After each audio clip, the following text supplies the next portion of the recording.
Breaking news ಬರ್ತಾ ಇದೆ. ಸರ್ಕಾರಿ ಆಸ್ಪತ್ರೆಯಲ್ಲಿ ಬಾಣಂತಿಯರ ಸಾವಿಗೆ ಸರ್ಕಾರವೇ ಕಾರಣ. ಬ್ಲಾಕ್ ಲಿಸ್ಟ್ ಕಂಪನಿಯಿಂದ ಮೆಡಿಸಿನ್ ತೆಗೆದುಕೊಳ್ಳಲಾಗಿದೆ. ನ್ಯಾಯಾಂಗ ತನಿಖೆಗೆ ಒತ್ತಾಯಿಸಿದ ಆರ್ ಅಶೋಕ್ ಹಾಗೂ ವಿಜಯೇಂದ್ರ.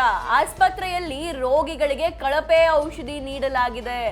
ಆರೋಗ್ಯ ಸಚಿವರು ಈವರೆಗೂ ಆಸ್ಪತ್ರೆಗೆ ಭೇಟಿ ನೀಡಿಲ್ಲ. ಮೃತಪಟ್ಟವರ ಮನೆಗೆ ಹೋಗಿ ಸಾಂತ್ವನ ಆದ್ರೂ ಹೇಳಬೇಕಿತ್ತು. ಮೃತರ ಕುಟುಂಬಸ್ಥರಿಗೆ ಪರಿಹಾರ ನೀಡುವಂತೆ ಒತ್ತಾಯ. ಬಳ್ಳಾರಿಯಲ್ಲಿ ಈವರೆಗೆ 5 ಬಾಣಂತಿಯರ ಸಾವಿಗೆ ಆಕ್ರೋಶ. ಸರ್ಕಾರದ ವಿರುದ್ಧ ಬಿಜೆಪಿ ನಾಯಕರು ಕೆಂಡಾಮಂಡಲ. ವಿಮ್ಸ್ ಆಸ್ಪತ್ರೆಯಲ್ಲಿನ ಬಾಣಂತಿಯರ ಸರಣಿ ಸಾವಿಗೆ ವಿಪಕ್ಷ ನಾಯಕ ಆರ್ ಅಶೋಕ್ ಸರ್ಕಾರದ ವಿರುದ್ಧ ಆಕ್ರೋಶ ಹೊರಹಾಕಿದ್ದಾರೆ.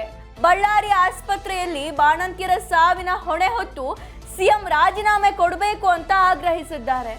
ಸರ್ಕಾರಿ ಆಸ್ಪತ್ರೆಯಲ್ಲಿ ಬಾಣಂತಿಯರು ಸಾವಿಗೀಡಾಗಿದ್ದಾರೆ. ಇದಕ್ಕೆ ಸರ್ಕಾರವೇ ಕಾರಣ. ಯಾಕಂದ್ರೆ ಬ್ಲಾಕ್ ಲಿಸ್ಟ್ ಕಂಪನಿಯಿಂದ ಮೆಡಿಸಿನ್ ತೆಗೆದುಕೊಳ್ಳಲಾಗ್ತಿದೆ. ಹಾಗಾಗಿ ನ್ಯಾಯಾಂಗ ತನಿಖೆಗೆ ಒತ್ತಾಯಿಸಿದ ಆರ್ ಅಶೋಕ್ ಹಾಗೂ ವಿಜಯೇಂದ್ರ. ಸರ್ಕಾರದ ವಿರುದ್ಧ ಬಿಜೆಪಿ ನಾಯಕರು ಕೆಂಡಾಮಂಡಲರಾಗಿದ್ದಾರೆ.